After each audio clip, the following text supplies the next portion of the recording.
قرآن تو فیصلہ ہے نا. قرآن سے مزاج پوچھتے, قرآن میں رب کا اصول یہ ہے, سنیں گے اسی بات کو بڑھاؤں. قرآن میں رب نے اصول دیا, جو کمتر ہو اس کا ذکر پہلے ہوتا ہے, جو افضل ہو اس کا ذکر بعد میں ہوتا ہے. قرآن المال والبنون زینت الحیات الدنیا, مال کمتر ہے, اولاد افضل ہے. مال کا تذکرہ پہلے کیا, اولاد کا ذکر بعد میں کیا. اولاد افضل ہے. مال اور اولاد میں اگر وزن کرو تو کون زیادہ قیمتی ہے؟ اولاد. تو اللہ کا بھی وہی دستور ہے. اللہ کیا قرآن میں اصول دے رہا ہے؟ المال والبنون, مال اور اولاد دنیا کی حیات کی زینت ہیں. جو کم افضل تھا اس کا ذکر پہلے کیا, جو زیادہ افضل تھا اس کا ذکر. اصول سمجھ میں آیا؟ ایک آیت اور پڑھوں تاکہ اور بات پکی ہو جائے. کوئی یہ نہ کہے کہ خطابت کی رنگ آمیزی میں قبلہ بہہ گئے.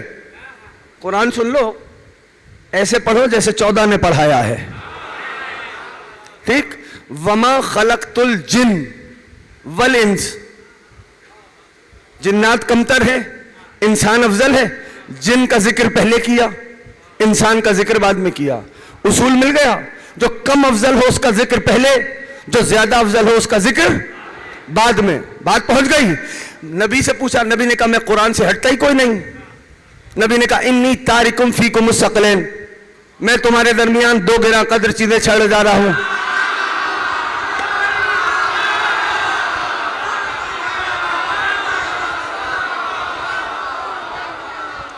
اللہ کی کتاب میں, دوسرے میری اطرت. اور بھی اگر کسی کو بات پہنچ نہیں رہی, اس سے بڑی دلیل ہو نہیں سکتی. اگر پھر بھی کوئی مطمئن نہیں ہے تو صفین کے میدان میں نیزے پہ اٹھے ہوئے قرآن کو دیکھو. علی نے کہا وہ قرآن ہے, میں قرآن نہ دیکھو.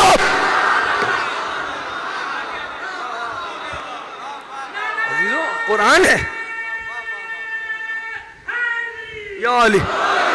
پہنچ گئے ہیں سارے ساتھ ہے. پڑھوں چھوڑوں؟ یہاں تک آ گئے, اگلی منزل پہ آئے. احسنتم. قرآن ہے. اللہ نے صرف مردوں کی قرآن خالی کے لیے نہیں اتارا اسے. ایسی باتوں پہ بولا کرو.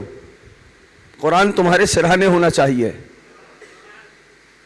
سرہانے ہونا چاہیے. جب قرآن تمہارے سرہانے ہوگا تو تم متوجہ ہوگے کہ باوضو رہوں. صحیح ہے نا؟ ایسے تربیت ہوتی ہے.